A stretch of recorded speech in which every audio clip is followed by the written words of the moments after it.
তিনি বলছেন যে আমাদের যে কাজ করছি, আমাদের সামনে যে দায়িত্ব দেওয়া হয়েছে সেই দায়িত্ব পালনে অনেক প্রতিবন্ধকতার সৃষ্টি হয়েছে, কিন্তু আমরা সকল প্রতিবন্ধকতা কাটিয়েই আমাদের অর্পিত দায়িত্ব, এটা তো একটা বড় দায়িত্ব, এর উপর নির্ভর করবে দেশের ভবিষ্যৎ, বহু বছরের ভবিষ্যৎ। এই দায়িত্ব ছেড়ে তো আমরা যেতে পারবো না, এবং এই দায়িত্ব পালনে যেসব প্রতিবন্ধকতাগুলো আসছে সেই প্রতিবন্ধকতাগুলো আমরা আলোচনা করেছি, এবং আমরা প্রত্যেকে এই যে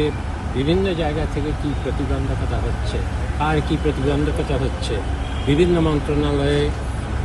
সংস্কার কাজে আমরা এগিয়ে নিতে গেলে কি কি প্রতিবন্ধকতা হচ্ছে সেগুলো আমরা দেখছি, এবং বড় পরিসরে আগামী নির্বাচন এবং একটা সুশাসিত গণতান্ত্রিক ব্যবস্থায় উত্তরণের জন্য যে ধরনের একটা ক্ষেত্র তৈরি করা দরকার, সেই কাজেও এটাই তো আমাদের আসল কাজ, সেই কাজে